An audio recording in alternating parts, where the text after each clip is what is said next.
దేవునికి స్తోత్రములు. ప్రభుత్వ అందరికి వందనాలు చెల్లిస్తున్నాను. దేవుని వాక్యాన్ని చదువుకుంటాం. లూకాసు వార్త 2వ అధ్యాయము 8వ వచనం నుంచి 14వ వచనాల వరకు చదువుదాం. నేను వచనాన్ని చదవాలని ప్రభుత్వం చేస్తున్నాను. ఆ దేశంలో కొందరు గొర్రెల కాపరులు పొలంలో ఉండి రాత్రి వేళ తమ మందను కాల్చుకొని వచ్చుండగా 9వ వచనం మీరు చెప్పండి.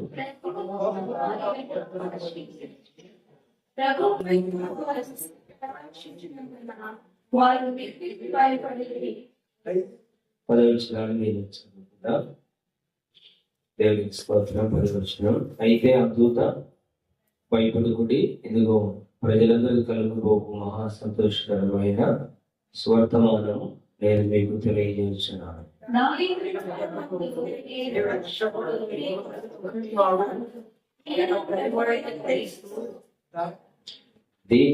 దానికి ఇదే మీ కానుబాలు. ఒక శిశువు పొత్తిపుడులతో చుట్టబడి ఒక తొట్టిలో పండుకొనుట మీరు చూసిన వారితో చెప్పారు.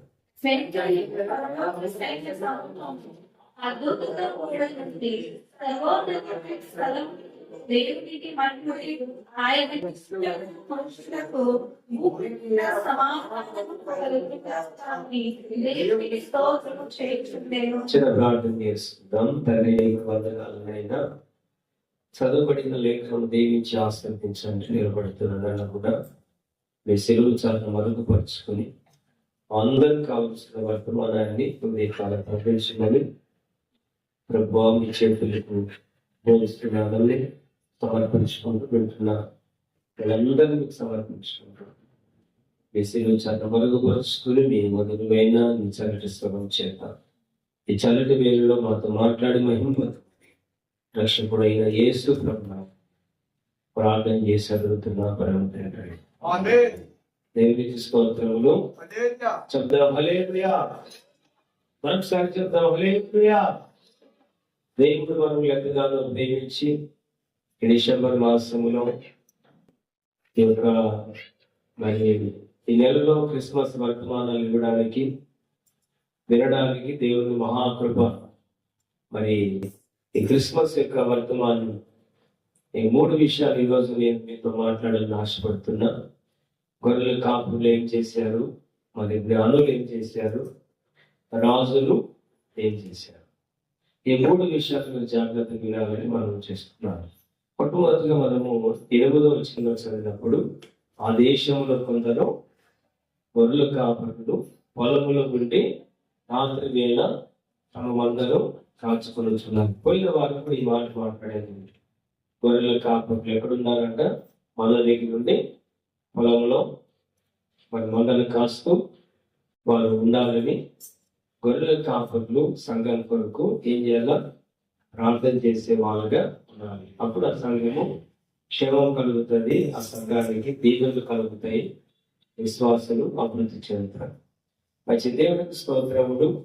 మరి కాపులు దేవదూత వచ్చిన వర్తమానాన్ని వారు ఏం చేశారంటే, ఆ పరలోకంలో నుండి గంబడేలు దేవదూత వచ్చి మనతో ఉన్నట్టుందంటే, మీరు భయపడద్దండి, ప్రజలందరికీ కలగబోవు మహా సంతోషకరమైన శుభార్త మీకు చెప్తున్నా.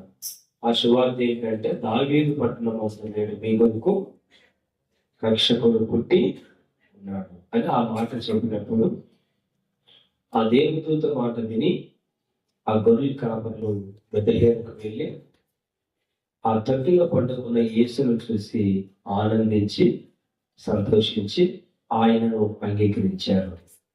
ఆయన అంగీకరించేది మాత్రమే కాదు, కానీ ఆయన గురించి సువార్తను ఏం చేశారు? వాళ్ళు పోయి ప్రకటించారు. ఉదాహరణ ఒకసారి త్వరగా వెళ్ళి మరియను యేసేపును తొట్టిలో పండుకున్న శిశువును చూచి ఆ శిశువుల గురించి తమతో చెప్పబెట్టిన మాటలు ప్రచురం చేసింది.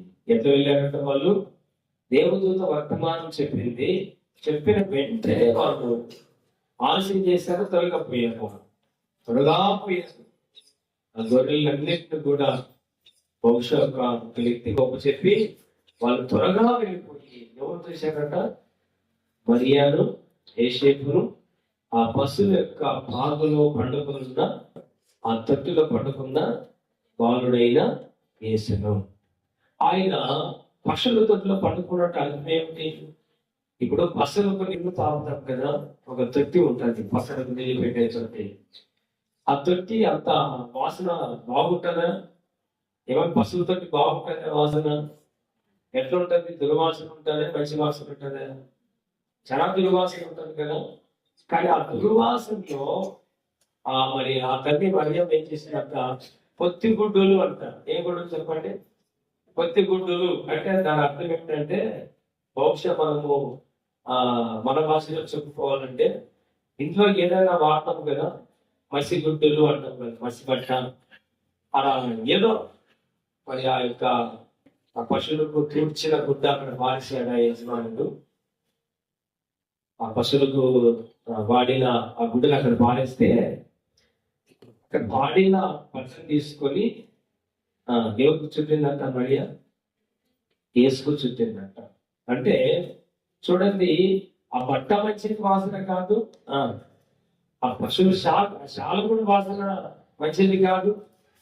ఆ ఎనుగొడ్డులు, ఆ ఆవులు కట్టేసిన ఆ స్థలము బాగు నిద్ర వస్తుంది. అక్కడ ఎంత పాడు వాసన అంటే పాడు వాసన, రొచ్చు వాసన వస్తుంది. ఆ ఈగులు ఉంటాయి, దోమలు ఉంటాయి కదా, చాలా వాసన అసలు. ఆ స్థలము అసలు మంచి వాసన కాదు. పోనీ ఆ బట్ట ఎనగొడ్లకి, ఆ ఆవులకి తిక్కిన ఆ క్లాత్ కూడా మంచిది కాదు, పొద్దుకుంటుంది. తర్వాత మరి ఆ పశువుల తొట్టి కూడా అంత మంచిది కాదు. అది కూడా పశువులు నీళ్ళు తాగి ఆ కుడితి అంతా కూడా కొట్టి వాసన కొట్టేది. దాంట్లో ఏం చేశాడంట? మరియం ఏం చేసింది? యేసులో పండు పెట్టింది. ఎందుకు తెలిసిన? ఇర్మియా గ్రంథంలో ఒక మాట ఉంది, మనిషి హృదయం అంట చెడిపోయిందంట. హృదయం అన్నిటికంటే మోసకరమైనది, ఘోరమైన వ్యాధిగలిగిన. 17:9 మాట రాయబడి ఉంటుంది. హృదయం అన్నిటికంటే ఏం చెప్పండి? హృదయం అన్నిటికంటే మోసకరమైనది, దాన్ని ఘోరమైనది, వ్యాధి కలిగింది. దాన్ని గ్రహించే వాళ్ళు ఎవ్వరు కూడా లేరు. కాబట్టి ఈ హృదయం చెడిపోయి వాసన ఘోరము, ఈ దుర్వాసన కలిగిన హృదయం.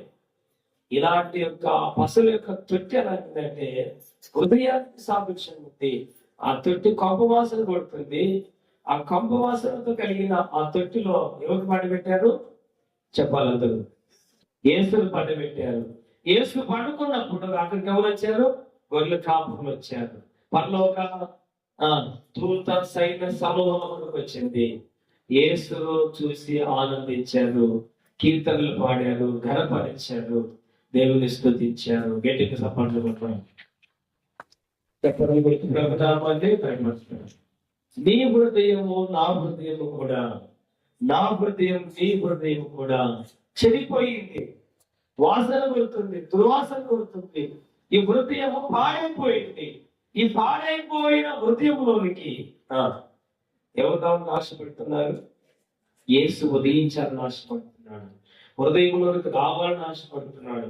ఒకవేళ ఈ క్రిస్మస్ పండుగ సమయంలోనైనా నిజంగా యేసును అంగీకరించినట్లయితే, ఆయన హృదయంలోకి వస్తే ఏం కలుగుతుంది? నీకు సంతోషం కలుగుతుంది, సమాధానం కలుగుతుంది, భయము పోతుంది, భీతి పోతుంది, తెగులు పోతుంది. నీవు గంతులు వేస్తావు. ఆ రోజు గొర్రెల కాపుడులు ఆయన అంగీకరించారు కాబట్టి వాళ్ళకు భయము పోయింది, భీతి పోయింది, సంతోషం వచ్చింది, సమాధానం వచ్చింది. 14 వచ్చిన ఉంటుంది. ఆయనకి ఇష్టమైన మనుషులతో ఏం కలుగుతుందంట? చదవండి. సర్వోన్నతమైన స్థలములో దేవునికి మహిమ, ఆయనకి ఇష్టమైన మనుషులకి భూమి మీద సమాధానం కలుగుతుంది. చాలా దేవునికి స్తోత్రములు చేయించండి. ఏం కలుగుతుంది? సమాధానం కలుగుతుంది. నీ పాపిష్టి గోత్ర కలిగిన నీ హృదయంలోనికి ఎవరు ఆశపడుతున్నారు? చెప్పాలి. ఎవరు కావాలని? దేవుడు రావాలని ఆశపడుతున్నాడు. రక్షకుడు ఆయన వచ్చి నిన్ను మారుస్తాడు. ఒకవేళ మనం కంటికి బాగా కనబడతాము కానీ మన హృదయం ఒకవేళ బయటికి పెడితే కానీ మన దగ్గర ఎవరు స్నేహము చేయరు. అసలు మనం ఎవరు ప్రేమించు. ఎందుకంటే అంత భయంకరంగా చెడిపోయిన మన బతుకులు మనవి. యేసు లేనప్పుడు అంత భయంకరంగా చెడిపోయాం. ఎప్పుడైతే యేసు ప్రభువు మన జీవితంలో ఉదయించాడో అప్పుడు మనం ఏం కలిగినాము? మనలో ఒక సువాసన వచ్చింది, మనలో ఒక మంచి వాసన వచ్చింది. కాబట్టి ఈ సమయంలో ఆయన ఆశపడుతున్నాడు నీలోనికి రావాలని. నీ పాడైపోయిన హృదయాన్ని ఆయన ఏం చేయాలనుకున్నాడు? సువాసనగా మార్చాలని, పరిమళ వాసనగా మార్చాలని ఆయన నీ కోసం ఆయన పరలోకాన్ని విడిచిపెట్టి మానవుడిగా కన్యక గర్భంలో జన్మించాడు.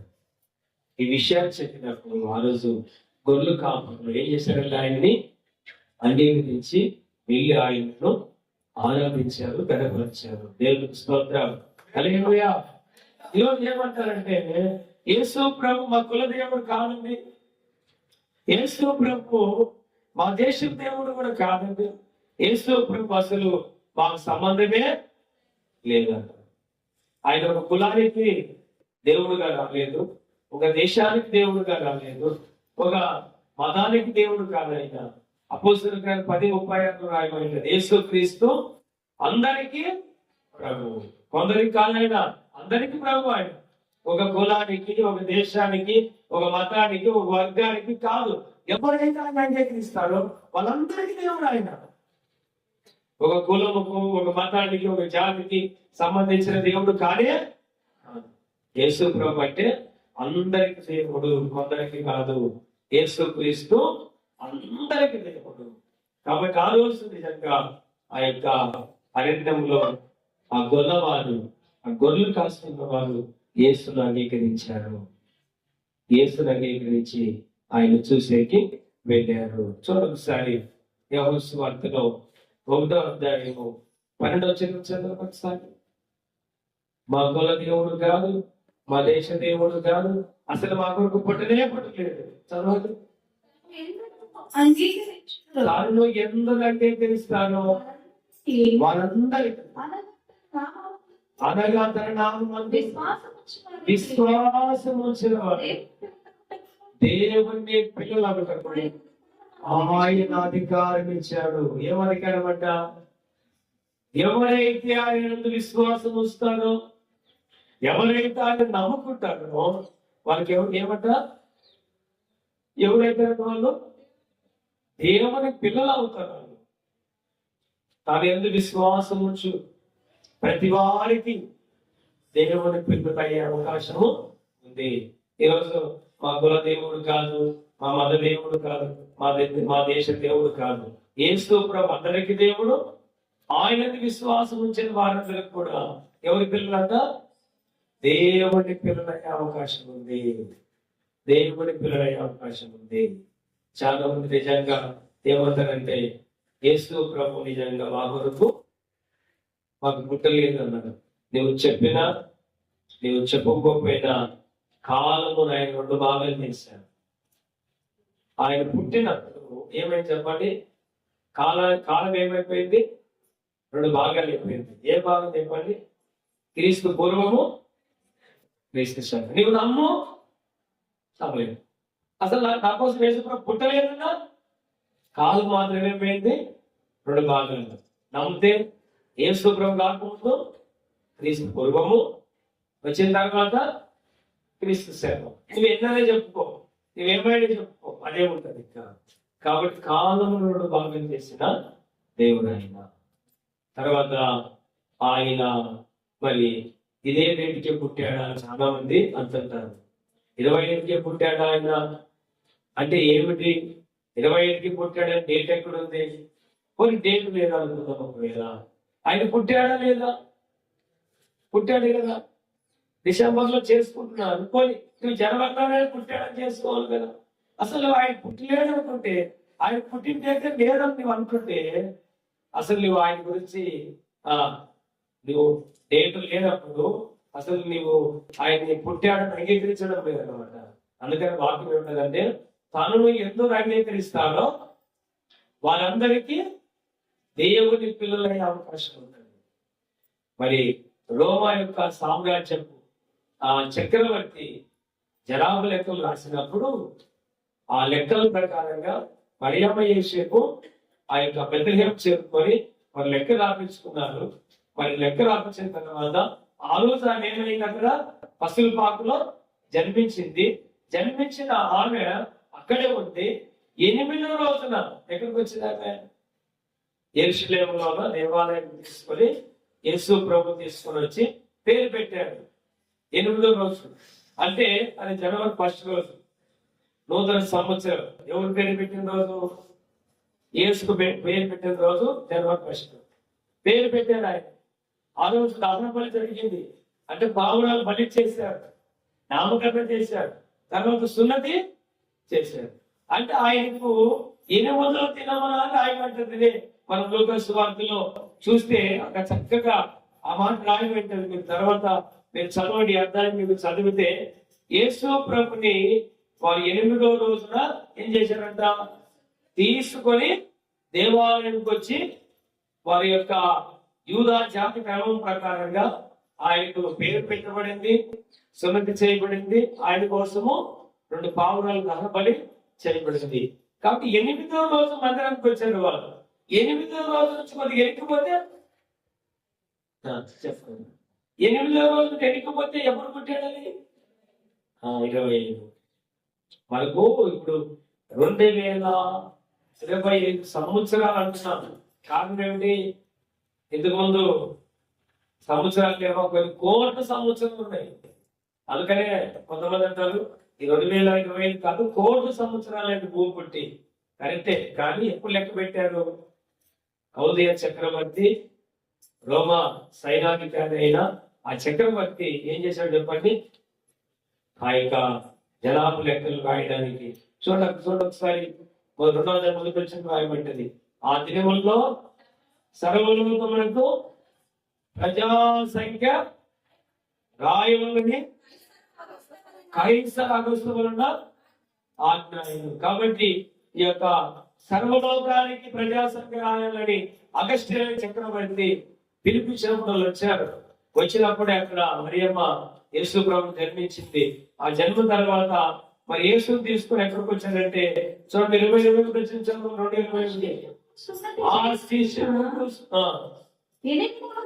వచ్చినప్పుడు గర్భంలో పడకముందు దేవదూత చేత పెట్టబడిన యేసు అను పేరు ఆయనకు పెట్టింది. 8వ రోజు అని రాయబడింది. అంటే 8వ రోజు గెలికిపోతే ఎప్పుడు పడతాడు? కరెక్ట్ 25వ తారీఖే పడతాడు. నువ్వు నమ్మకు 25వ తారీఖు యేసు ప్రభు పుట్టాడు. కాలాన్ని ఏం చేశాడు ఆయన? ఒక దాన్ని ఏమో ఎన్నికలు చేశాడు. ఏంటంటుందండి? క్రీస్తు పూర్వం. ఇప్పుడు ఆయన అడుగు పెట్టాడు కాబట్టి ఏమొచ్చింది? ఇప్పుడు క్రీస్తు శకం. అంతకుముందు 8 సంవత్సరాలు 8,000 సంవత్సరాలు మనకు తెలియదు. ఆయన పుట్టినప్పుడు ఇంతవరకు ఎన్ని సంవత్సరాలు? 2025 సంవత్సరాలు. ఎందుకు డేటు? అది ఆ రోజు ఆ యొక్క అగస్త్య చక్రవర్తి జనాభా లెక్క రాసినాడు. యేసు ప్రభు పుట్టినప్పటి నుంచి ఇంతవరకు 2 సంవత్సరాలని మనం లెక్క పెడతాము. ఈ మాటను ఆ రోజుల్లోనే గొర్రెలు కాపుడు యేసు పుట్టాడని ఏం చేశారంట చెప్పాలి. ఏం చేశారు? అంగీకరించి ఆయన కనపరిచారు. కాబట్టి మా కులదేవుడు, మా మత దేవుడు కాదైనా, కులదేవుడు కాదు, మా దేశ దేవుడు కాదన్నా కాలాన్ని 2 భాగం చేశాడు. ఆయన పుట్టినప్పటి నుండి సంవత్సరాలు లెక్క పెట్టాడు. కాబట్టి యేసు క్రీస్తు అందరికీ దేవుడు. నీకు దేవుడు కాదన్నా ఆయనే నీ దేవుడు, అవునన్నా ఆయనే దేవుడు. కాబట్టి ఎందుకంటే అందరికీ దేవుడు అని రాయబడింది, కానీ కొందరికి కాదే కాదు. తర్వాత ఇప్పుడు మత్తయి సువార్త 2వ అధ్యాయము మరి 9 వచ్చిన 8 వచ్చిన చదవండి. 2వ అధ్యాయం మొదటి వచ్చిన చదవండి చాలు.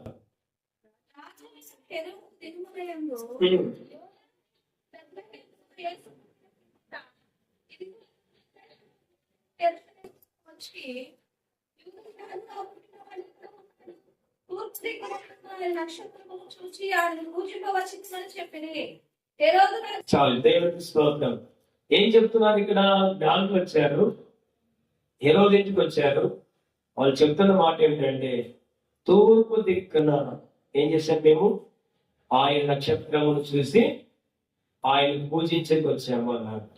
దాదాపుగా వీరు 1650 కిలోమీటర్లు ఏం చేశారంట?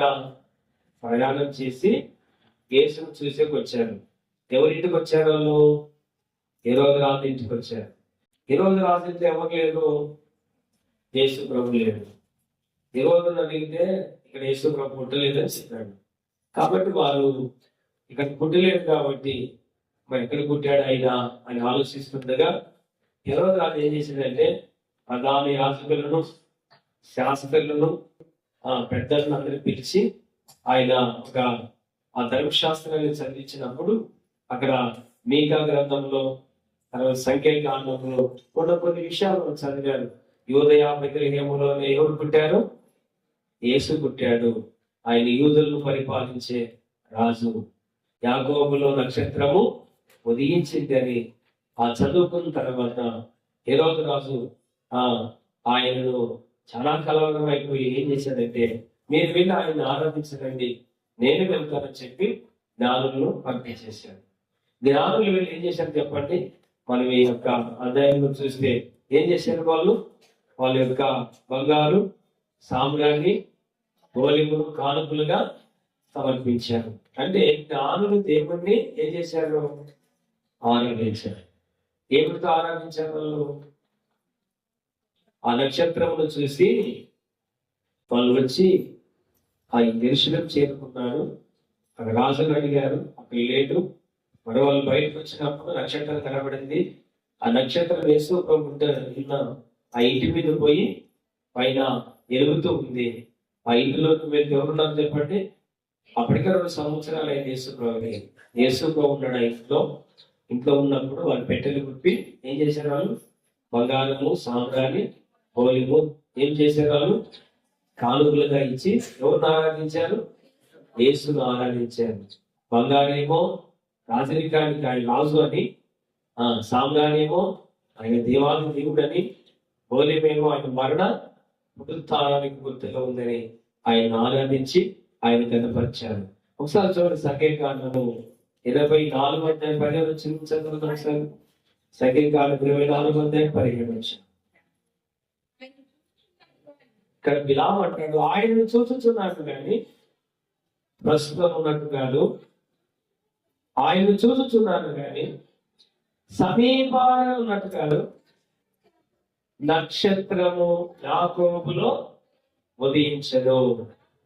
రాజుదండం ఇశ్రాయేలు నుండి లేచను.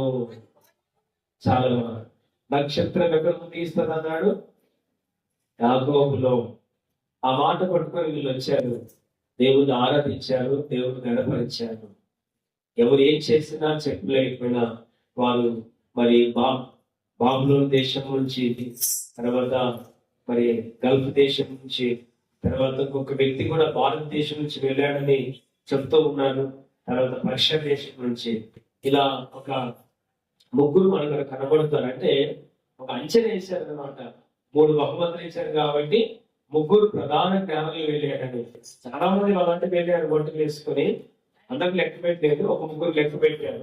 వాళ్ళు ఆ ముగ్గురు ఎట్లా లెక్క పెట్టారంటే, ఒక ఆయనేమో బంగారు ఇచ్చాడు, ఒక ఆయనేమో సామ్రాజ్యం ఇచ్చాడు, ఒక ఆయనేమో పోలికి ఇచ్చాడు. అట్లా ముగ్గురు అంటే లెక్క పెట్టారు. 4వ వ్యక్తి కూడా భారతదేశం నుంచి వెళ్ళాడు.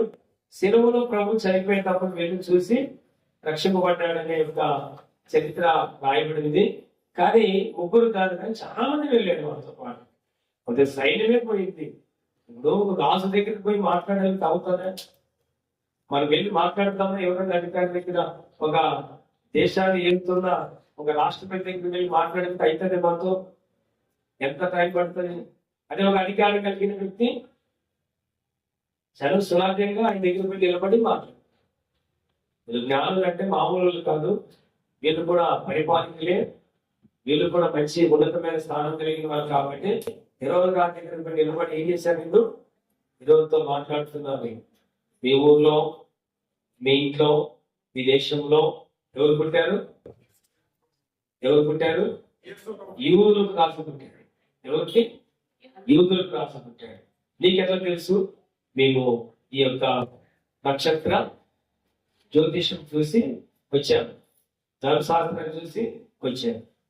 ఆయన అన్నాడు, ఏం చెప్తుంది ధర్మశాస్త్రం అని ఆ శాస్త్ర పరిసరాలకు పిలిపిస్తే నిజంగా అలాగే చెప్తున్నాడు. అప్పుడు ఈయన ఆ మాటను హేరోదు రాజు అంగీకరించలేదు, కానీ జ్ఞానులు ఆయనను ఆరాధించుటకై యేసు ప్రభు దగ్గరికి వెళ్ళి ఆరాధించారు. కాబట్టి ఈ రోజు నిజంగా ఆ రోజు నక్షత్రం కనపడింది. ఈ రోజు నక్షత్రం కొద్ది విలువైంది తెలిసిన ఈరోజు వాక్యము ఏటపట్లో. ఆ రోజు ఈ గ్రంథం లేదు, వాళ్ళకి నక్షత్రం కనపడింది. ఆ రోజు ఈ గ్రంథం లేదు, వాళ్ళకి దేవదూత కనపడింది. ఈ రోజు మనకు కొత్త నిబంధన, పాత నిబంధన. యేసు ప్రభు రాకముందు పాత నిబంధన, అది క్రీస్తు పూర్వం. కొత్త నిబంధన ఆయన మనతో నిబంధన చేశాడు. అదే యేసు క్రీస్తు పుట్టిన తర్వాత కొత్త నిబంధన.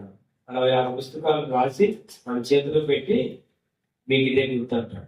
ఆది యందు వాక్యముండును, వాక్యము దేవుని యందుండును, ఆ వాక్యమే దేవుడై ఉండును, ఆ వాక్యము శరీరాధారై కృపాసక్తి సంపూర్ణుడిగా మన మధ్య నివసించడం. కాబట్టి ఈరోజు మనం నమ్మాలి, విశ్వాసం ఉంచాలి. ఎవరైతే నమ్ముతారో, నమ్మి విశ్వాసం ఉంచిన వారు ఎవరైతే యేసు వైపు తిప్పుతారో, మరి దానిలో 12:3 చదవాలి. ఒక చక్కటి వార్త రాయబడింది. ఆ రోజు జ్ఞానులు నక్షత్రము చూసి యేసు ఎక్కడున్నాడు అయితే, ఈ రోజు దేవుడు ఏమంటాడు తెలిసిన మనల్ని, నేనే నక్షత్రాలు నాకు బుద్ధిమంతులైతే ఆకాశ మండలములోని జ్యోతిని పోలిన వారే ప్రకాశించగలరు. నీతి మార్గము అనుసరించి నడుచుకున్నట్టు ఎవరు అనేకులు తిప్పుతారో వాళ్ళు నక్షత్రం వలె నిరంతరము ప్రకాశిస్తారు. కాబట్టి కొడతాం జ్ఞానులకి నక్షత్రం చూసి వచ్చాడు. ఇప్పుడు దేవుడు ఏమంటాడంటే, పరిశుద్ధాత్మ దేవుడు ఏమంటాడంటే, ఆ నక్షత్రము నువ్వే, నేను నువ్వే. మన పాప జీవితాన్ని ఒప్పుకొని విడిచిపెట్టి యేసుక్రీస్తు రక్తంతో కడగబడిన మన జీవితాలు కడుక్కున్న తర్వాత ఆయన మనలో ఉదయిస్తే మనమే ఆయన కొరకు ఏమైతుందో చెప్పండి, నక్షత్రంగా ఉన్నాడు. మనమే ఆయన కోసం నక్షత్రంగా ఉన్నాడు. మనము నక్షత్రముగా ప్రకాశించినప్పుడు ఎవరినైతే ఆయన వైపు నడిపిస్తామో ఎట్లంటాం మనము, ఆకాశ మండలములోని జ్యోతిలాగుతావు. నీవు ఒక వ్యక్తిని ఆ దుర్మార్గపు నుండి, ఆ పాపము నుండి, ఆ శాపం నుండి, భయంకరమైన ఆ బాధల నుంచి నీ భర్తను కావచ్చు, నీ తమ్ముడు కావచ్చు, నీ చెల్లెలు కావచ్చు, నీ ఉదయం కావచ్చు, నీ అత్తలు కావచ్చు, నీ కోతలు కావచ్చు, ఎవరినైతే ఎవరి కోసం కన్నీళ్లు కార్చి ప్రార్థన చేసి ప్రభు దగ్గరికి నడిపిస్తావో, నడిపించిన తర్వాత నీవే వాళ్ళకు ఏమైతావు, ఒక జ్యోతి వలె ప్రకాశిస్తావు, ఒక నక్షత్రం వలె ప్రకాశిస్తావు, ఒక నక్షత్రం వలె. ఆయనంట తన భార్యని బాగా కొడతాడంట, ఆమె మధ్యాహ్నం పోతుందంట, బాగా కొట్టాడని ఆయన. నిజంగా ఒకరోజు ఆమె ప్రార్థన చేసుకుంటుంటే వెళ్ళి చిత్రహింసను బాగా కొట్టాడు. బాగా కొట్టిపోయి పడుకున్నాడు, బాగా తాగొచ్చాడు, చిత్రహింసను చేసి కొట్టాడు. కానీ ఈమె పోయి ఏమంటుంది తెలిసిన, ఈమె పోయి ప్రార్థన చేసుకుంటుందంట. ఏమని ప్రార్థన చేసిందంటే, ప్రభువా నా భర్తను ఎట్లయినా క్షమించు, నా భర్త పాపాన్ని క్షమించు, నా భర్తను రక్షించు, నా భర్త పాపాన్ని క్షమించు, నా భర్తను రక్షించాలి ఏడుస్తూ ప్రార్థన చేస్తున్నట్ట.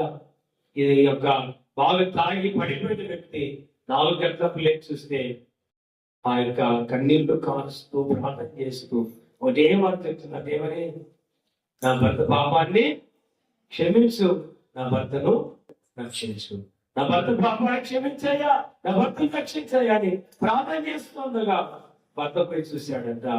ఎందుకు ఇంతగా కొట్టినా, ఇంతగా తిట్టినా, ఇంతగా అరిచినా ఏమంటుంది నా భార్య, నా భర్త పాపాన్ని క్షమించు, నా భర్తను రక్షించుకోవడం వారికి ప్రార్థన చేసుకుంటానని పోయి అన్నాడంట, ఆ 4 గంటప్పుడు పోయి చేతులు పట్టుకుని, నేను ఎప్పుడు కొట్టను నేను అన్నాడంట.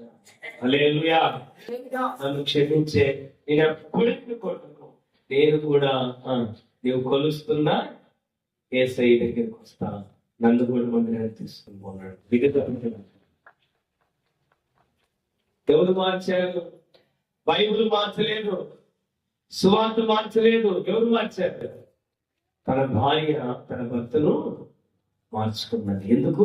ఎంత తిట్టినా, ఎంత కొట్టినా, ఎంత హింసించినా ఆమె కన్నీళ్లు కారుస్తూ ప్రార్థన చేస్తూ ఏమన్నా క్షమించింది.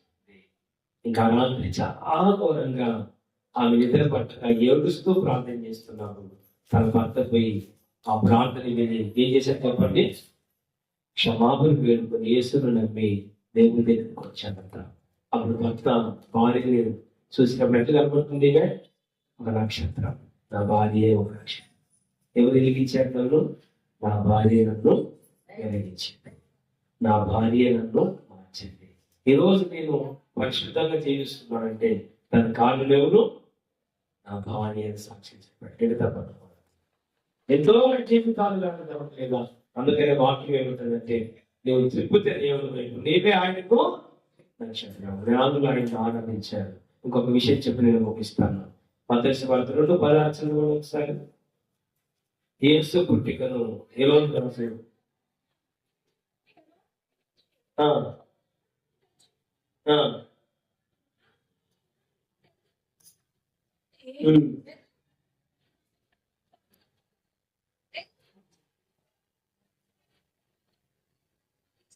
చూడండి ఏం చేశాడంట. అందరికీ కూడా జ్ఞానులు ఆయన దగ్గరికి రాకపోయే లోపల హేరోదు రాజు కోపం వచ్చింది. యేసును ఆ యేసును చంపాలని చూశాడు. ఒక ఆజ్ఞ ఇచ్చాడు, మంత్రిని పిలిచాడు. 2 సంవత్సరాల వయసు కలిగిన పిల్లలందరూ కూడా నరికి పడలేదన్నాడు. అందరు నరికి పాటిస్తాడు.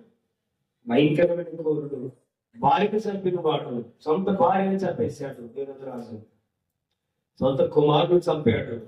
తన యొక్క అన్నదమ్ములు చంపిన వాడు. నేను తప్ప ఎవరు ఇక్కడ రాజు ఉండడానికి వీలు లేదని 2 సంవత్సరాలు పుట్టిన పిల్ల, 2 సంవత్సరాల వయసు చిన్నపిల్లల్ని చంపాడానికి ఎంత కూరుడో చూడండి. భార్యని చంపేశాడు. ఎందుకంటే భర్త తర్వాత భార్య వస్తుందని భార్యని చంపేశాడు. తర్వాత కుమారుడు ఎక్కడ భార్య కుమారుడు చంపేశాడు. అన్నప్పుడు చంపేశాడు. నేనే రాజున్నాను, ఎవరు రాజు పుట్టుదని. ఇప్పుడు ఏమన్నట్టు తెలిసిన యూతులు రాజు పుడతాడని చెప్పినప్పుడు జ్ఞానులు 2 సంవత్సరాల వయసు పిల్లలు కట్టినట్టు అందరినీ చంపేస్తారు. ఎంత కూరుడు. యేసు ప్రభువుని అంగీకరించాడు, ఆయన్ను చంపేయాలని చూశాడు, ఆయన అపహరించాడు, ఆయన్ని తిరుగుబాటు చేసి యేసును పట్టుకుందామని ప్లాన్ చేసి పిల్లలందరినీ కూడా చంపేశాడు. కానీ దేవుడు యేసు ప్రభుని ఆయన్ను తప్పించాడు. ఐగుప్తుకు వాళ్ళు తీసుకుని పర్యాయేసేపు పారిపోయి అక్కడ దాక్కున్నారు. కాబట్టి ప్రభునందు ప్రియమైన వాళ్ళరా, ఈ రోజు చాలా మంది కూడా యేసు ప్రభు నమ్ముకో, నీ తాగుడు వదులుకోయ్యా, నీ వ్యభిచారాన్ని మానుకోయ్యా, నీ దొంగతనం మానుకోయ్యా అంటే ఏమంటారంటే, నాకు యేసు ప్రభు అవసరము. నేను ఒకప్పుడు అలాంటి వాడిని, నేను కూడా విపరీతంగా తాగేవాడిని, నేను కూడా గుట్కాలు వేసుకుంటాను. నన్ను మార్చింది బైబిల్, నన్ను మార్చింది యేసు మార్చాడంటే నీ మాట నేను విన్నే వీళ్ళని తొలికరించి వారి పాప జీవితంలో జీవిస్తాను. బైబిల్ చెప్తుంది ఏ భేదము లేదు, అందరూ పాపం చేసింది వాళ్ళే, ఎవరు నీతి మాత్రం లేదు, అందరూ పాపం చేశారు. కానీ ఆయన అనుగ్రహించి మట్టి మనం పొందలేకపోతున్నాము. యేసును అంగీకరిస్తే యేసు రక్తం నీ పాపాన్ని కడిగి నేను క్షమించి నేను పరిశుద్ధులుగా మారుస్తుంది. యేసు నీ నోటితో ఒప్పుకోవాలి, హృదయంపైకి పిలుచుకుంటే ఆయన రక్తం నీ పాపాన్ని కడుగుతుంది, నువ్వు వెలిగించబడతావు, నీ పాపాన్ని క్షమించబడుతుంది, పరిశుద్ధురాలుగా మారుతావు, పరిశుద్ధులుగా మారుతావు, అనేకులు వెలిగిస్తావు. ఆ మాట విన్న గొర్రెల కాపులు ఆయన అంగీకరించారు, జ్ఞానులు ఆయన ఆరాధించారు. ఈ రోజు మాత్రం ఏం చేశాడు? ఆయనతో అవమానపరిచాడు, విరోధం. యేసు నాకు అవసరం లేదు. చరిత్ర ఏం చెప్తుందంటే, ఈ రోజు రాజు చివరికి భార్య లేదు, కుమారులు లేదు, అన్నదమ్ములు లేదు, డబ్బు దగ్గర ఉంది, రాజరికం ఉంది, పేరు ఉంది. చివరికి భయంకరమైన రోగం వచ్చింది. ఆ భయంకరమైన రోగం ఏమిటంటే చరిత్ర చేస్తుంది. భయంకరమైన రోగం. ఏ రోగం అంటే తన శరీరంలోంచి పురుగులు పడుతున్నాడు. పురుగులు వెళ్ళిపోతాయి. ఆ పురుగులు కొంప వాసన కొడుతుంటే ఎవరి దగ్గర రావడం దగ్గరికి ఉంటాడు.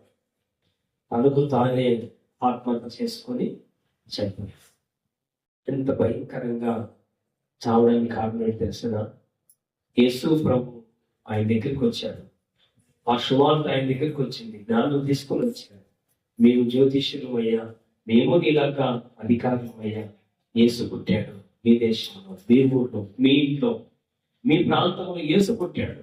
ఆయన నమ్ముకుంటే మనమందరము తండ్రిలో అయిపోయాడు. ఆయన అంగీకరించలేదు, ఆయన అవమానపరిచాడు. చివరికి తన జీవితాన్ని భయంకరంగా ముగించుకున్నాడు. బైబిల్ చెప్తుంటే ఎవరైతే తను అంగీకరిస్తారో వాళ్ళందరికీ దేవుని పిల్లలు అయ్యే అవకాశం ఉంది. అంగీకరిద్దాం. ఈ పుట్టిన దినాల్లోనైనా మనసారా ఆయన ఆరాధిద్దాం. తలొచ్చుకొని మన జీవితాన్ని మార్చుకుందాం, మన బ్రతుకులు మార్చుకుందాం. యేసు ప్రభువానికి నువ్వు నాకు అవసరమైనా పొరులు కాపులు అంగీకరించారు, జ్ఞానులు అంగీకరించారు, ఆరాధించారు. మరి రాజు హేరోదు రాజు ఆయనను అవమానపరిచాడు, చంపాలని చూశాడు, హేళన చేశాడు. రక్తంతో తన కంటిని దిప్పుకున్నమాట దేవుని రాత్రి ఈ యొక్క ఉదయకాలం నీ వైపు చూసి ఆయన పిలుస్తున్నాడు. తన చేతులు చాపాడు నీ వైపు. నా కుమార్తె నీ హృదయంలోనికి నన్ను ఆహ్వానించు. ఎందుకు నీ భర్త మారిపోకుంటున్నాడు? ఎందుకు నీ భార్య మారడం లేదు? ఎందుకు నీ పిల్లలు మారడం లేదు? ఎందుకు నీ బంధువులు మారడం లేదు? తెలుసా, నీవు ఆయనను సంపూర్ణంగా విశ్వాసం ఉంచలేదు. క్షమాపణ లేదు. యేసు క్షమించేవాడు. నీ భర్తను క్షమించలేకపోతున్నావు, నీ భార్యను క్షమించలేకపోతున్నావు, నీ పిల్లలను క్షమించలేకపోతున్నావు. దేవుడు వాక్యం ఉంటుంది. దేవుడు లోకమును ఎంతో ప్రేమించి పాపంతో కూడిన మానవాళ్ళ కోసం వచ్చి నీ కోసం, నా కోసం ఆ కలువరి కొండ పైన తన రక్తం కాల్చాడు. ఆ రక్తంతో చేతులతో ఆయన పిలుస్తున్నాడు. నా కుమారుడు, నా కుమార్తె, నీ హృదయంలోకి వస్తా. సంతోషం కలుగుతుంది, సమాధానం కలుగుతుంది, నెమ్మది కలుగుతుంది. నీకు నా ఇది విశ్వాసం నుంచి ఆహ్వానిస్తున్నాడు. ప్రార్థన చేసుకుందాం. పరిశుద్ధమైన తండ్రి, నీకు వందనాలైనా. ఎంతమంది వాక్యం వింటున్నారు ఈ రోజైనా మన జీవితాలను ప్రభుకు సమర్పించుకుని దేవాని వైపు తిరిగే వాక్యం ప్రతి వ్యక్తికి దయచేయమని ప్రార్థిస్తున్నాను. జ్ఞానుల వలె నేను ఆరాధించే ఒళ్ళు కాపుల వలె నేను అంగీకరించే వాక్యం ప్రసాదించాను తండ్రి.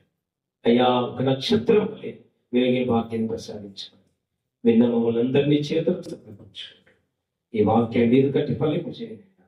అయ్యా, సాతాన్ని ఎత్తుకోకపోకుండా కాపాడు. అవునైనా మా హృదయంలోకి రావాలి ప్రభావం. వాళ్ళ హృదయంలో నీవు నివాసం చేయలేదు.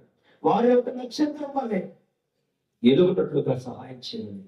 ఈ కొద్దిపాటు స్తుతి ప్రార్థన మీకే సమర్పించుకుంటూ నీ కుమారుడు మా ప్రభు యేసుక్రీస్తు ప్రార్థన చేసి అడుగుతున్నాం తండ్రి. దేవునికి స్తోత్రం. అందరికి వందనాలు. అందరు లేచి నిలబడదాం.